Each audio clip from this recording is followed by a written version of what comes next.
we're gonna play Fortnite Part 7 11. So we like that 11. Gotta put my camera straight. After all, the drug causes untold death and suffering.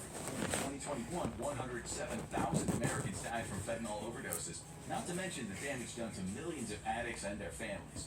But is that enough to justify crossing the border and taking out cartel working for them? Guys, Cartels support in some areas and function as a kind of shadow narco state. So taking out the cartels would hit millions of ordinary Mexicans right in their pockets.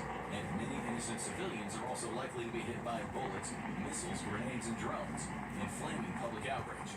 Mexican officials and the Mexican people have long memories, and they recall clearly what they consider the numerous bullying episodes by the Colossus of the North in both the 19th and 20th centuries. Even a limited U.S. military involvement in Mexico would revive those memories and feelings of resentment, and there is likely to be plenty of innocent blood spilled. Much of cartel infrastructure is located in commercial and civilian areas, often right in the middle of cities and residential neighborhoods. If previous clashes between Mexican forces and cartels are anything to go by, we can expect scenes of streets littered with burning vehicles and bodies strewn across the streets. The estimated 37 million Mexican Americans living in the U.S. will be foremost among the outrage. That raises the prospect of protests, strikes, and legal action against the administration on U.S. soil, which could easily spread to other segments of the Hispanic American community and beyond. And if the U.S.'s actions disrupt the Mexican economy... Who's shooting me? Who's shooting me? ...heading across the U.S. border. And the U.S. could certainly do without any inflammation of an already chronic illegal immigration problem. Yeah, we back. ...powerful to be taken out with a narrow range of targeted strikes and or surgical commando bombs. They will almost certainly survive the initial wave of attacks, and then they'll retaliate. First in the line of fire are likely to be soft targets like U.S. tourists and diplomatic targets inside Mexico. To date, to avoid provoking U.S. retaliation, cartel attacks on U.S. law enforcement and civilians have been rare. But if the U.S. attacks them, history strongly suggests that the gloves will come off. Soon after Felipe Calderón became president of Mexico in 2006, he declared a war on drugs and deployed military forces against cartels. The result was a sharp escalation in violence. The cartels retaliated by targeting law enforcement, military personnel, and government officials. Entire police forces resigned in fear, and public officials were assassinated in broad daylight. What's more, the cartels have a history of perpetrating gruesome, symbolic ISIS-style acts of terrorism to terrify and intimidate both law enforcement and the general population alike. That includes executing victims and leaving them next to busy highways, and distributing snuff videos of their macabre executions on social media. The longer a conflict with them endures, the more likely it is that the bodies of U.S. troops and civilians start appearing on U.S. news shows and in viral videos. The outrage that this provokes may stimulate mass support for further U.S. attacks. However, it's more likely that the outrage will be directed at the U.S. government for creating the mess in the first place. But the cartels are also capable of retaliating on U.S. soil. Their extensive drug trafficking network stretches cities like Los Angeles and Chicago, as well as rural communities. This provides them with the infrastructure and manpower for potential retaliatory strikes. Cartels have a history of assassinating government officials in Mexico, and they would likely adopt the same terrorist tactics in the U.S. That means car bombs, snipers, and drones taking out political figures, law enforcement leaders, and military personnel and their families on U.S. streets. Extensive cartel connections to Chinese underground banking and U.S.-based gangs could readily facilitate such actions inside the U.S. So attacking the cartels in Mexico runs a serious risk of sparking an unprecedented terrorist campaign on U.S. soil. But the threat doesn't end with physical attacks. Cartels would also likely engage in cyber operations to gather information on potential targets. Target acquisition tools range from access to online government databases to real-time cell phone geolocation. Small drones and signal jammers are used to cover the tracks of illegal activities on both sides of the border. Their financial power also enables them to influence local politics and law enforcement through intimidation and corruption. If a cartel were to launch a cyber attack on the U.S. government agency, forcing it to suspend normal operations, the ripple effects could be massive.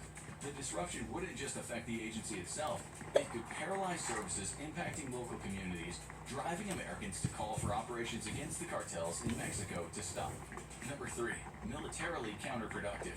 Those Trump's calls will only grow if it looks like the U.S. is failing to achieve its military objectives in Mexico.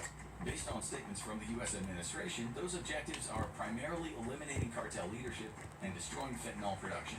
Both run the serious risk of exacerbating the fentanyl problem in the U.S. rather than solving it. The U.S. will likely succeed in killing the leaders of the cartels it targets, but history suggests that is not going to stop their activities. Colombia's drug war proved to be like cutting the head off a hydra, only to have two go back. The Medellin cartel's fall led to the rise of the Cali cartel, whose own demise allowed the FARC rebels and a series of paramilitary groups to take over the cocaine business. A similar situation has been observed in Mexico. Decapitation strikes tend to create a leadership vacuum, triggering infighting among cartel factions vying to replace the last leader. That inevitably results in an elevated state of violence and insecurity, which will create even more problems for the U.S. military to solve. That means more time and boots on the ground, with the expense and body count growing by the day. The longer the operation goes on, the greater the likelihood of the U.S. getting sucked into another forever war like Afghanistan, with an ever-diminishing rate of return. Is the U.S. public ready for yet another war? This time just over the border as opposed to halfway across the world? In consideration for the administration, No! is even more fraught with the risks of the Yo, let's do the eye-watering. we're back on the battle bus. Dollars of fentanyl precursor chemicals can produce up to $640,000 of retail value. I want to know what's over there. Even if the U.S. attacks disrupt operations enough to cut into those margins meaningfully, they are large enough to absorb huge amounts of pressure and still be extremely lucrative. And that means that even if the U.S. managed to destroy the fentanyl flow from Mexico, there's little reason to believe U.S. supply would evaporate. Besides Mexico, it's already coming from countries like China, Canada, India, Nigeria, Indonesia, Myanmar, and the Netherlands, albeit in much smaller quantities. With a huge gap in market vacated by the Mexican cartels, the next major producer could be literally anywhere else. Number one, Plan B.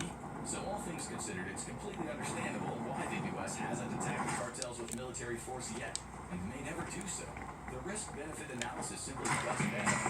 But maybe there's a more effective way to cutting them off at the knees, ultimately destroying I don't know why I died to a fox, bro.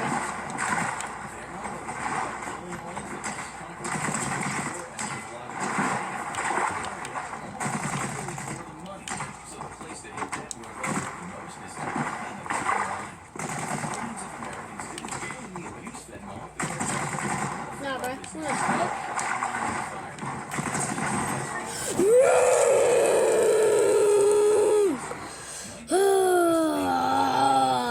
497 suck.